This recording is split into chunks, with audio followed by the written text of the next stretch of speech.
Perbedaan kesaksian 4 orang dalam kasus Vina Cirebon. Kesaksian 4 orang terhadap keberadaan Eki, pacar Vina Cirebon, sebelum ditemukan tewas pada 8 tahun silam, ternyata berbeda-beda.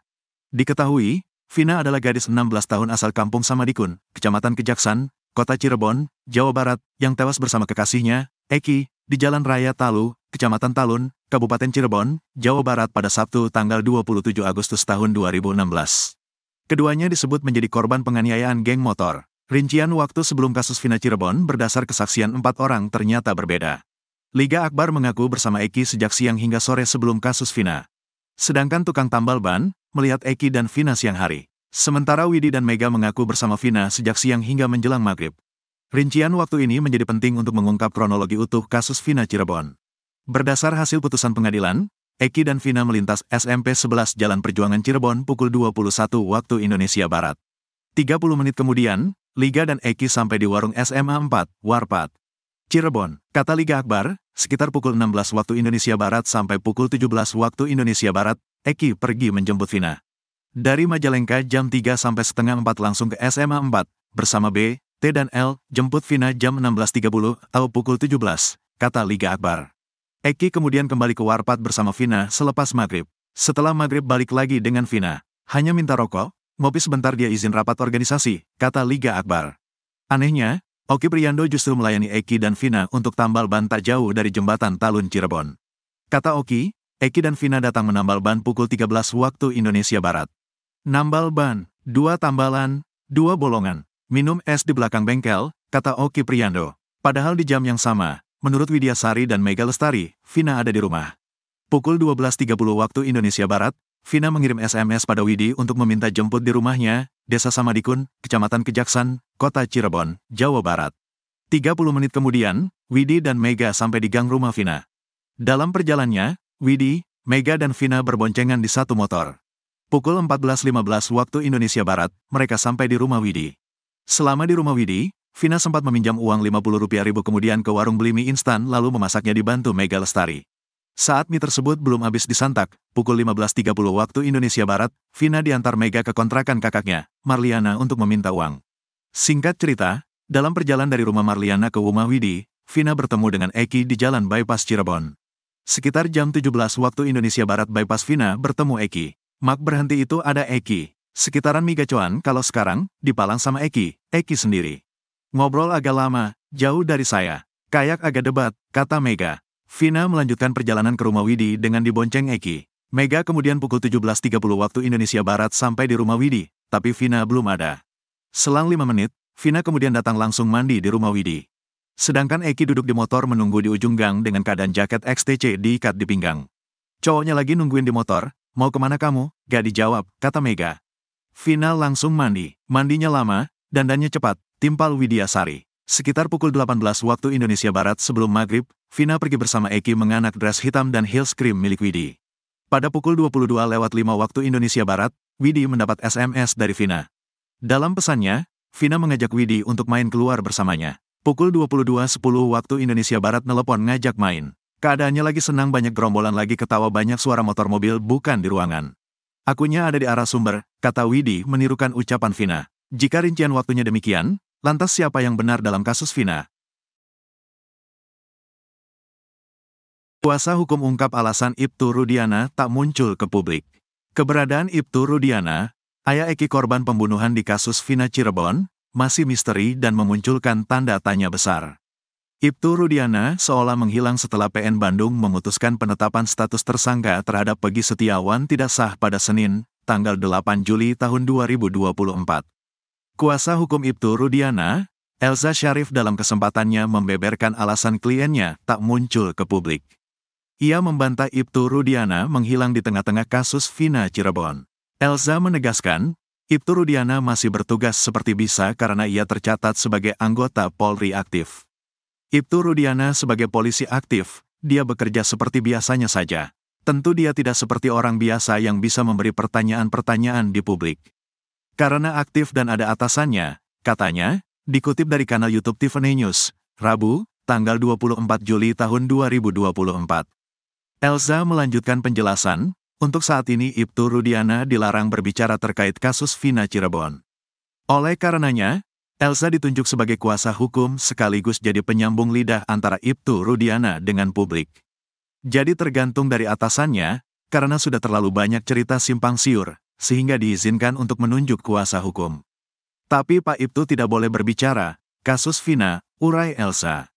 Elsa menyebut, banyak hoaks dan rumor yang beredar di masyarakat terkait kasus Vina Cirebon. Ia mengambil satu contoh, disebutkan bahwa Eki bukanlah anak kandung dari Ibtu Rudiana. Itu kan hoaks, tegasnya. Oleh karenanya, pihak Ibtu Rudiana lewat Elsa akan mengambil langkah hukum terkait ini. Ia meminta kepada penyebar hoaks untuk bersiap-siap menghadapi serangan balik dari kliennya. Elsa kemudian turut menyinggung perihal pernyataan Dede. Dede sebelumnya menuding Ibtu Rudiana membuat skenario di kasus Vina Cirebon. Itu, pernyataan Dede, sudah dalam masuk catatan kita. Tidak mungkin, Ibtu Rudiana membuat skenario. Dulu Ibtu Rudiana hanya membuat laporan saja sebagai orang tua korban Eki, kata Elsa. Elsa menilai, tidak mungkin kliennya dapat membuat skenario di kematian Vina lantaran pangkatnya. Rudiana berpangkat Ibtu disebut tidak bisa memengaruhi pengusutan kasus yang dilakukan oleh Ditreskrimum Polda Jabar. 100% pengusutan kasus di Polda Jabar, kata Elsa. Elsa dalam kesempatannya juga membantah Ibtu Rudiana melakukan penganiayaan kepada tersangka kasus Vina. Hal tersebut tidak mungkin diperbuat karena kliennya ada di Cirebon, sedangkan kasus kematian Vina sudah ditarik ke Polda Jabar. Diketahui bahwa mereka, tersangka kasus Vina, dipukul tahanan lainnya, tandas Elsa. Dua teman wanita Vina Cirebon muncul, Ibtu Rudiana terpojok. Dua teman wanita Vina Cirebon muncul dan menyampaikan pengakuan yang dirasa membuat Ibtu Rudiana semakin terpojok dalam kasus pembunuhan tersebut. Kedua teman wanita Vina Cirebon tersebut sempat disebut oleh sang kakak. Menurut kakak Vina Cirebon, sebelum ditemukan tewas, Vina dijemput dua teman wanitanya. Mereka adalah Mega Lestari dan Widya Sari, yang berkomunikasi dengan Vina beberapa menit sebelum ditemukan tewas. Diketahui, Vina adalah gadis 16 tahun asal kampung Samadikun, Kecamatan Kejaksan, Kota Cirebon, Jawa Barat, yang tewas bersama kekasihnya, Eki, di Jalan Raya Talu, Kecamatan Talun, Kabupaten Cirebon, Jawa Barat pada Sabtu tanggal 27 Agustus tahun 2016.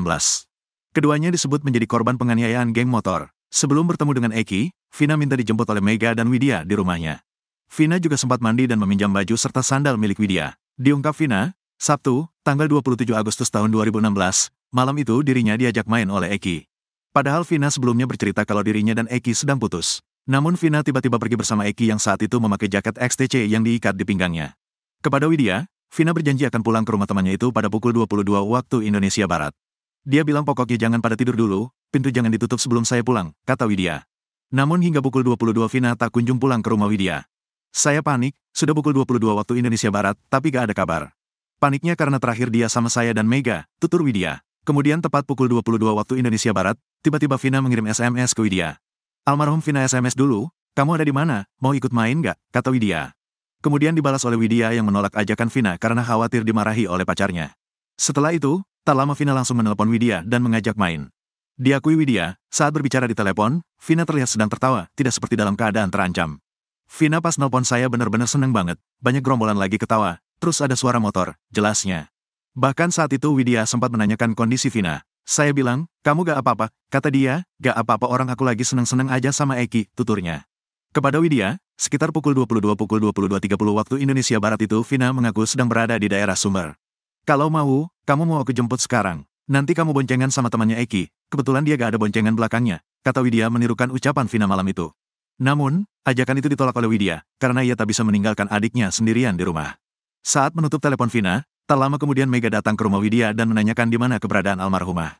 Setelah itu, tak lama kemudian Widya menelpon Vina lagi sampai 3 kali, namun tidak diangkat oleh Vina.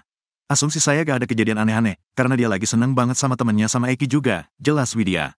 Kemudian setelah beberapa menit, Mega mengirim pesan ke Vina. Chat, Dek, jam 10.30 waktu Indonesia Barat, kita pikir lagi arah pulang ke sini, ungkap Mega. Namun hingga pukul 23.30 waktu Indonesia Barat, Widya dan Mega panik karena Vina tak kunjung sampai. Widya dan Mega pun sempat menelpon Vina beberapa kali namun tidak ada jawaban. Sempat cekcok sama Mega karena gak pulang-pulang, aku telepon gak diangkat-angkat, kata dia. Kemudian Widya pun melihat ada status BBM dan Facebook yang mengabarkan kalau Eki kecelakaan. Aku sama Mega nunggu dulu, barangkali salah, pukul 0 waktu Indonesia Barat aja teleponnya. Aku SMS terus-menerus ke HP Vina. "Kamu di mana?" Berkali-kali ngirim SMS, panik banget tapi HP-nya gak aktif, kata dia. Kemudian tiba-tiba ada yang mengangkat telepon Vina dan ternyata dari Polsek Talun. Pria itu mengabarkan kalau Vina dan Eki kecelakaan dan dibawa ke RSUD Gunung Jati. "Aku nenangin diri dulu baru berangkat ke RS sekitar pukul 1 waktu Indonesia Barat," kata dia. Detik-detik Vina tewas ini rupanya tergambar dalam komunikasinya dengan Widya. Pada kesaksiannya, Ibtu Rudiana mengatakan kalau kejadian pembunuhan itu terjadi pukul 22 waktu Indonesia Barat. Padahal saat itu Vina masih berkomunikasi lewat telepon dengan Widya dan terlihat bahagia. Tak lama setelah itu, keduanya mendapat kabar Vina dan Eki mengalami kecelakaan.